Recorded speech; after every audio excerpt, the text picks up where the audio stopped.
네, 오늘 우리에게 주시는 말씀은 누가복음 11장 11절에서 13절까지입니다.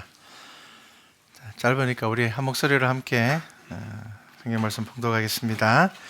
너희 중에 아버지 된 자로서 누가 아들이 생선을 달라 하는데 생선 대신에 뱀을 주며 알을 달라 하는데 정갈을 주겠느냐?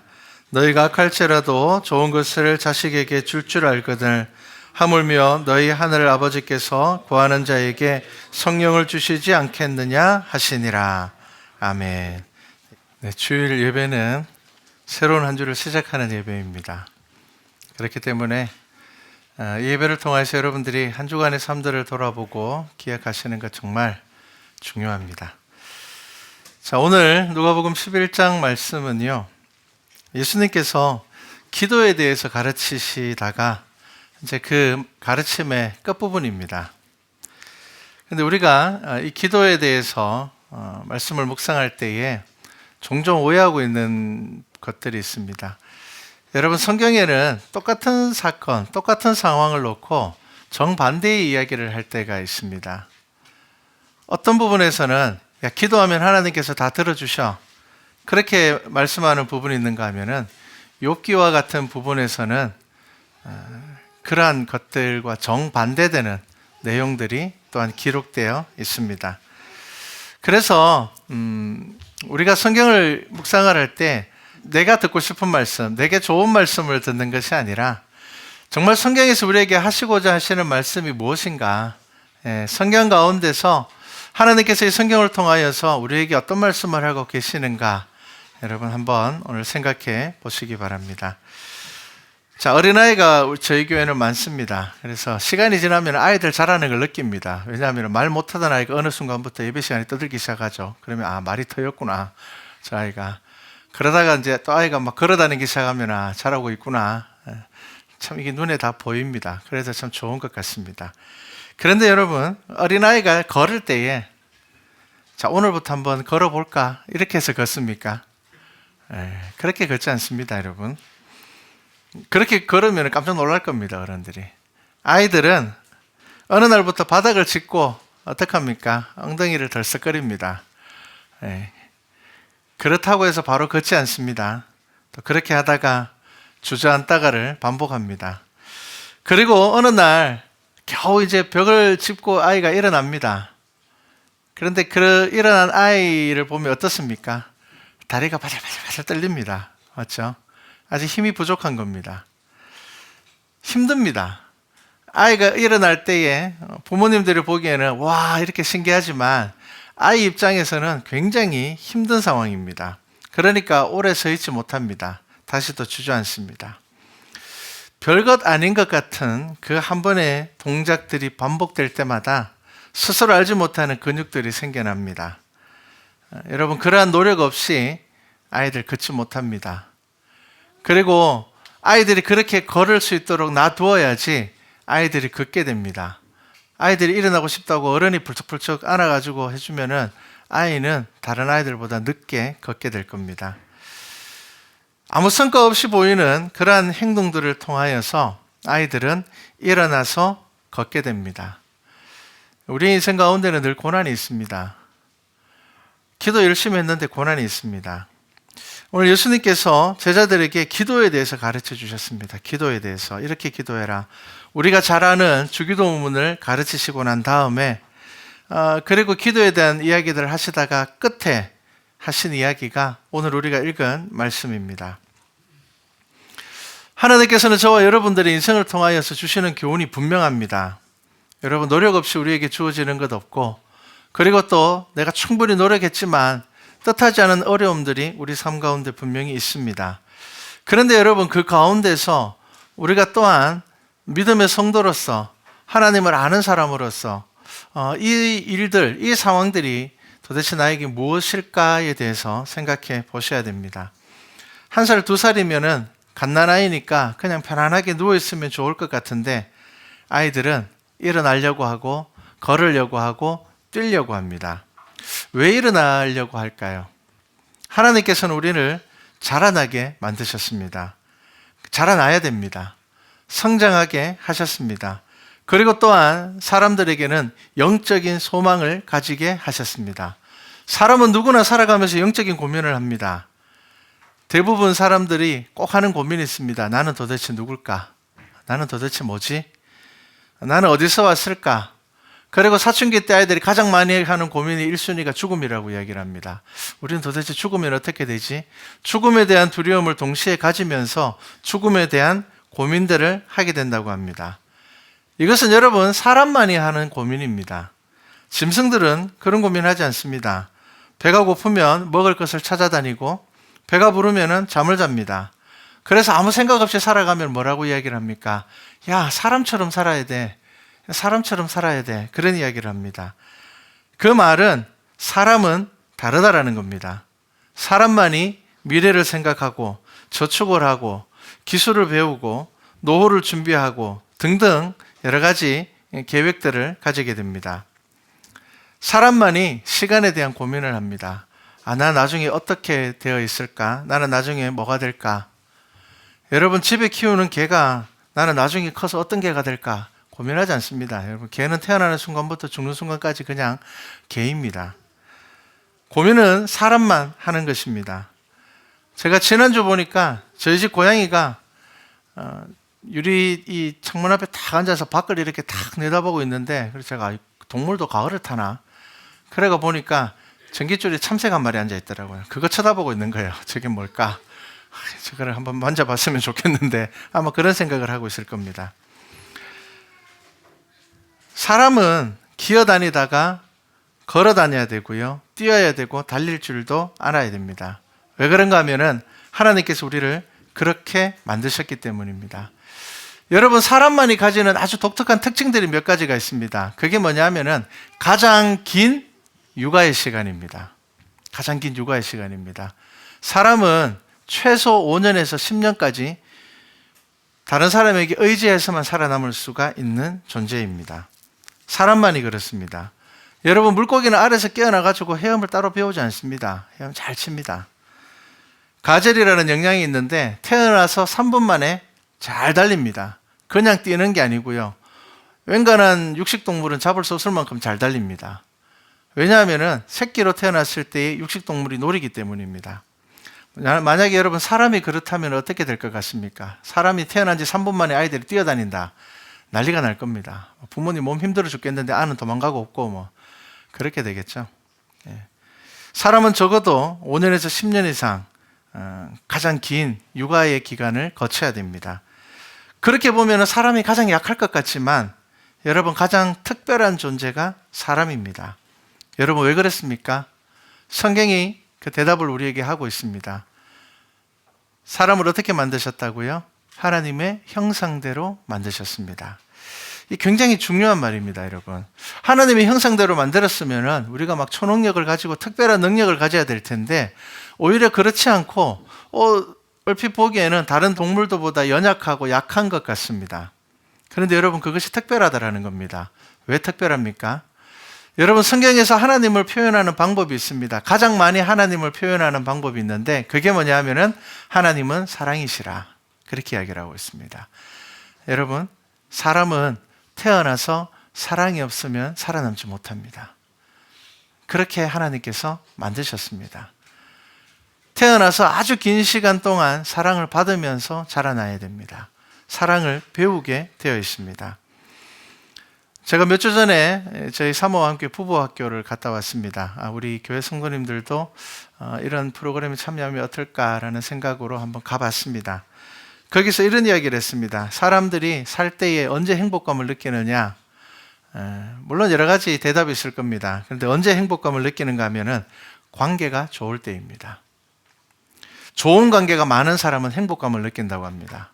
그래서 가정에서 남편과 아내와의 관계가 좋을 때, 부모가 자녀와의 관계가 좋을 때, 내가 이웃과의 관계가 좋을 때, 내가 직장에서 사람들과의 관계가 좋을 때, 그러니까 좋은 관계 속에 들어있는 사람들은 행복함을 느끼게 되고 나쁜 관계를 많이 가지고 있는 사람은 불행하다 그렇게 느끼게 된다고 합니다. 여러분 좋은 관계의 완성이 뭔 줄 압니까? 사랑입니다. 내가 누군가를 사랑하고 누군가에게 사랑을 받고 있다라는 것은 관계의 완성입니다. 하나님은 우리를 어떻게 만드셨는가 하면 사랑을 통해서 행복감을 느끼게 하셨습니다.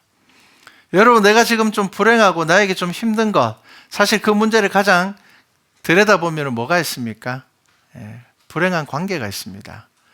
내가 아무리 힘들고 어려운 일이 있다 하더라도 내 옆에 있는 사람이 나에게 힘이 되어주고 나를 지지해주고 나를 사랑해주고 나를 품어준다라면은 환경적인 어려움들을 극복할 수 있습니다.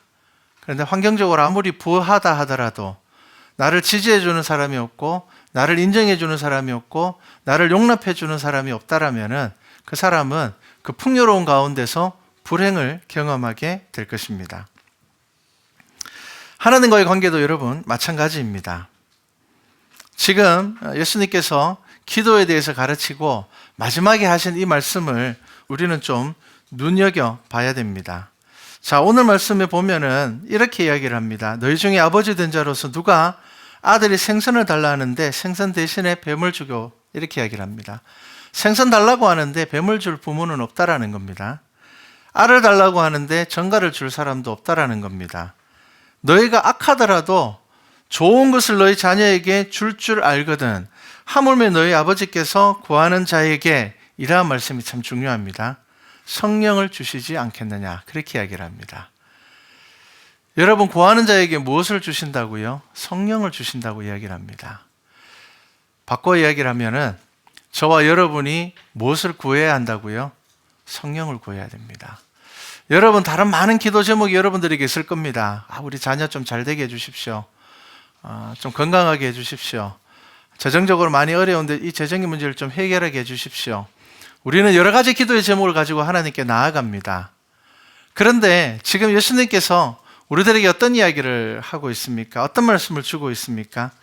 너희 하늘아버지께서 구하는 자에게 성령을 주시겠다라는 겁니다. 바꿔 이야기를 하면은 우리가 성령을 받을 때에, 우리가 성령의 임재를 경험하게 될 때에 그 모든 문제 가운데서 자유함을 얻을 수 있게 된다라는 것입니다.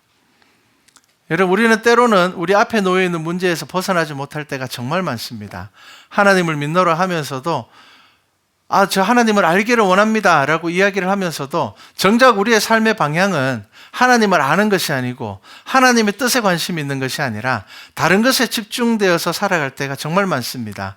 여러분, 그것이 잘못된 기도라는 이야기가 아닙니다. 우선 우리에게 필요한 것은 성령을 구하는 것입니다. 하나님께서 나와 함께 하심을 우리가 분명히 알게 되는 것입니다. 그리고 하나님께서 나의 삶을 이끌어가고 계신다라는 것을 알게 되는 것입니다.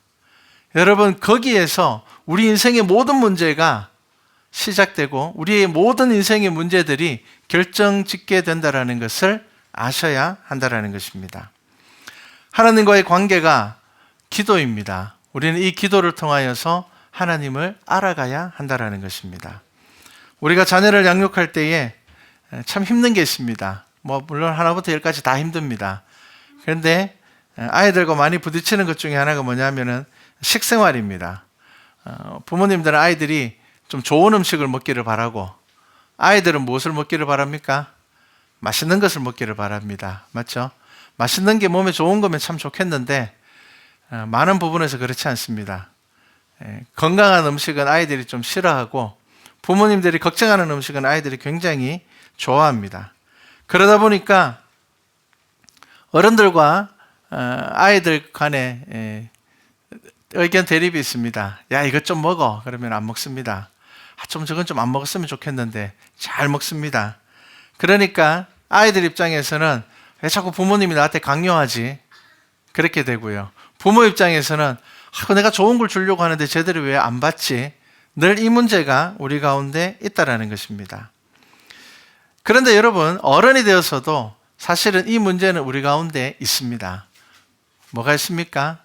어른들도 재밌는 것, 좋은 것을 하려고 하지 힘들고 어려운 것을 잘 하지 않으려고 합니다.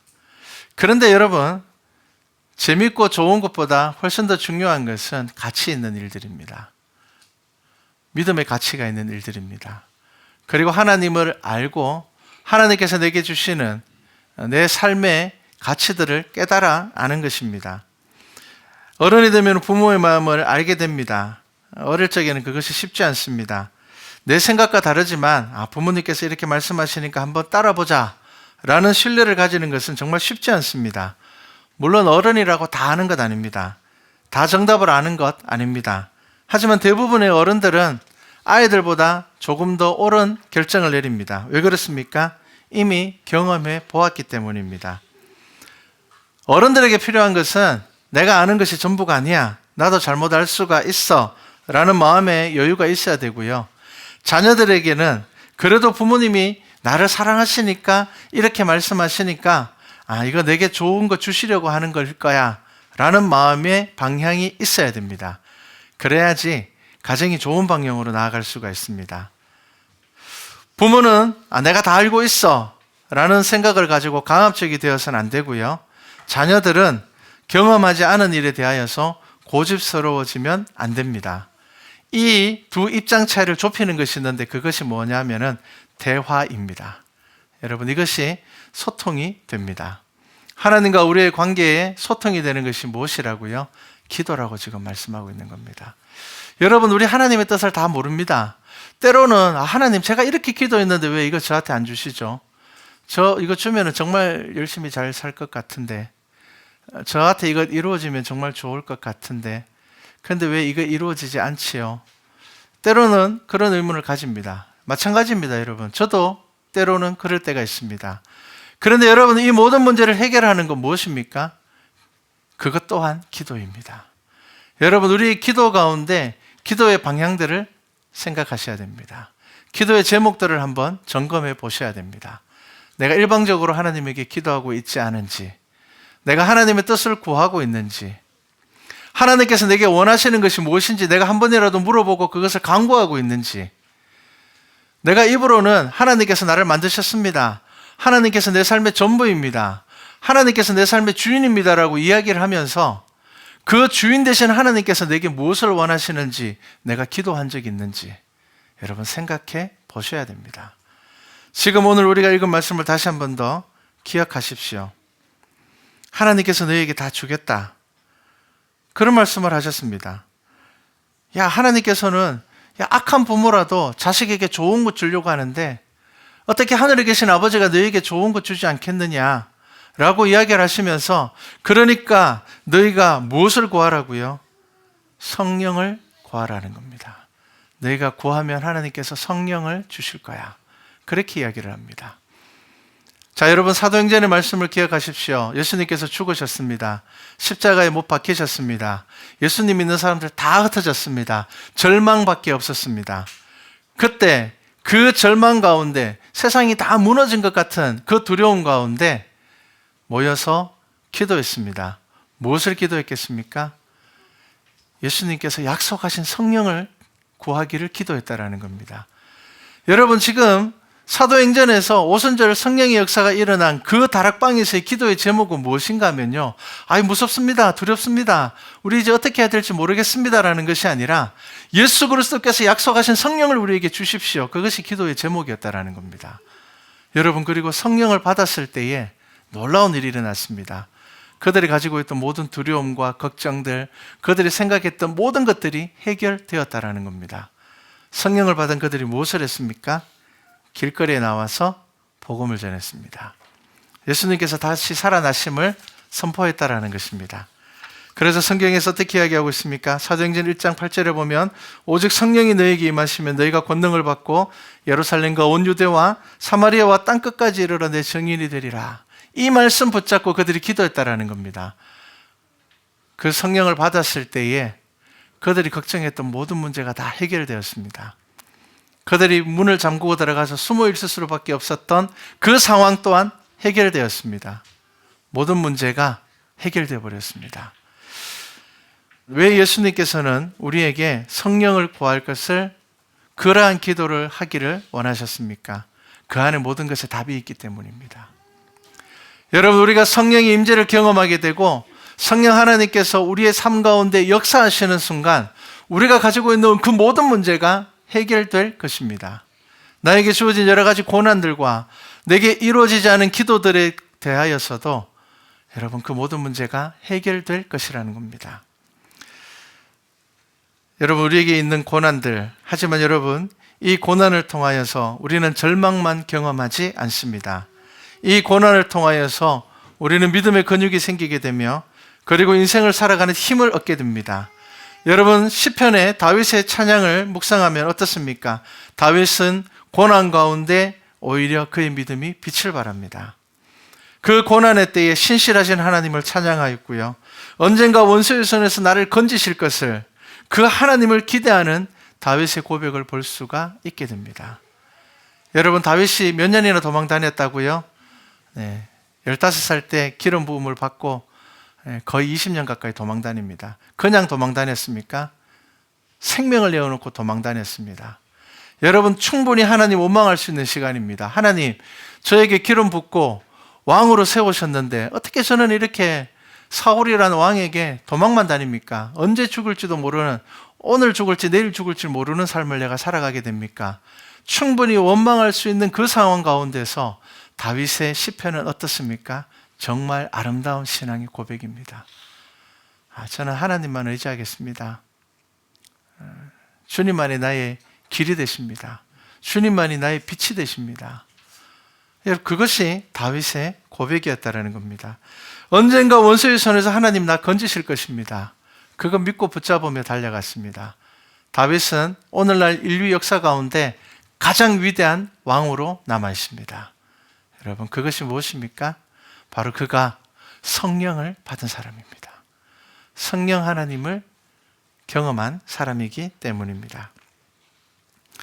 여러분, 오늘 말씀을 기억하십시오. 하나님이 내게 주시는 것은 좋은 것임을 아셔야 됩니다. 때로는 받아들이기 어려울 수 있습니다. 때로는 그것이 원망의 기도의 제목이 될 수도 있습니다. 그런데 여러분, 하나님께서 우리에게 좋은 것 주시겠다고 하셨는데 그것이 바로 성령이라는 것입니다. 여러분, 성령이 어떤 분입니까? 내 돈을 많이 벌게 해주시는 분입니까? 성령이 내 자식을 갑자기 똑똑하게 해서 좋은 대학 가게 해주시는 분입니까?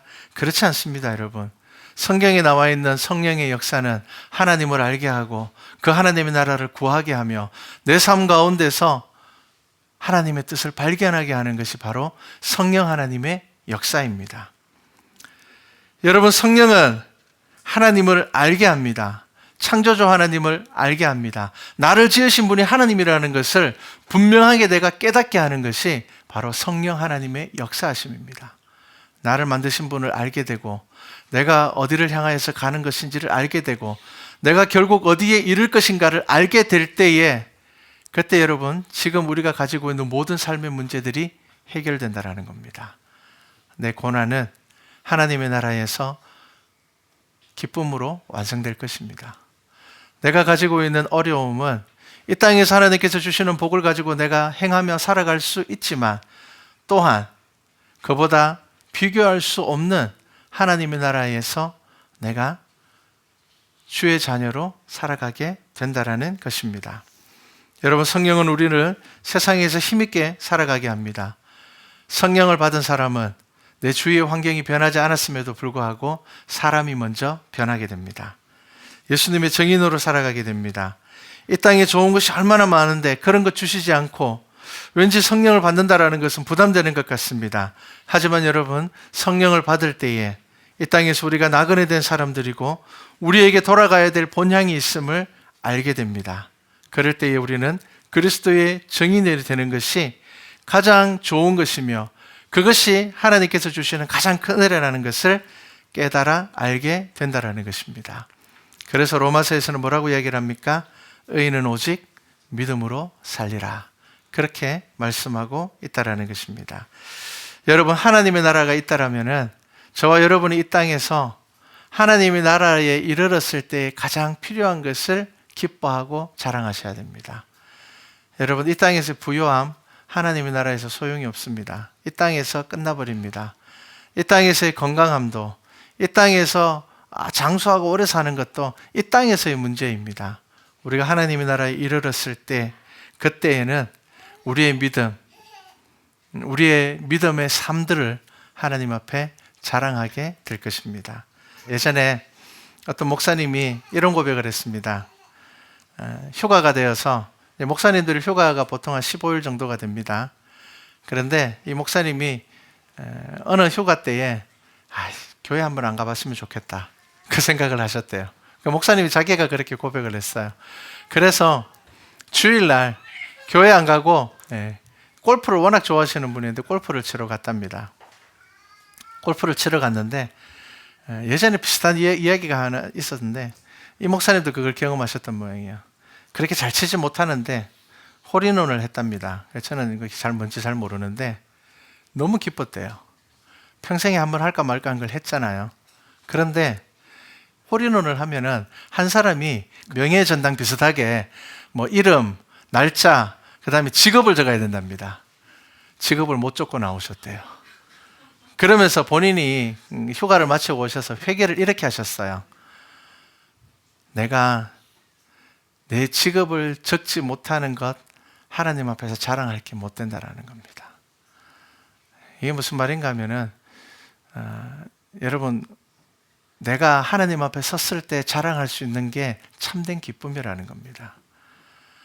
이 목사님이 평생 한 번 있을까 말까 할 걸 하필이면 그날 해가지고 다른 날 했으면 거기에다 이름 딱 남기고 직업까지 적고 왔을 텐데 직업을 차마 못 적겠더랍니다. 주일날, 다 주일인 거 아는데 주일날 내가 목사라고 적기도 이건 무직이라고 적기도 좀 이상하고 뭐 이러다 보니까 결국은 그걸 못 적고 왔는데, 그러면서 본인이 하는 이야기가 하나님 앞에 섰을 때 자랑할 수 있는 것이 정말 기쁨이구나, 그런 이야기를 하셨습니다.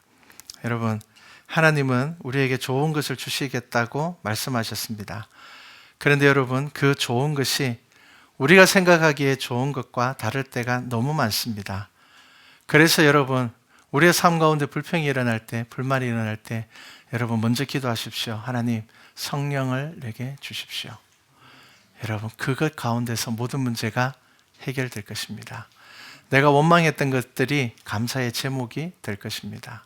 내가 불평했던 것들이 하나님께서 나를 성장하게 하셨구나, 하나님께서 이렇게 하셔서 나를 이 자리에 붙들어 놓으셨구나, 하나님께서 이 일을 통하여서 나를 기도 가운데 깊이 있게 들어가게 하셨구나, 하나님께서 이 상황을 통하여서 내가 하나님과 멀어지지 않게 하셨구나.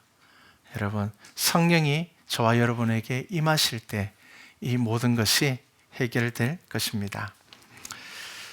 성령 하나님과 동행함으로 하나님의 나라를 위한 소망이 우리 삶 가운데 가득하다면 여러분, 그 가장 좋은 것을 소유하게 될 것입니다. 우리 말씀과 찬양교회가 이 성령 하나님을 구함으로, 성령 하나님과 동행함으로 인하여서 하나님께서 기뻐하시는 교회와 성도 되기를 주님의 이름으로 축복합니다.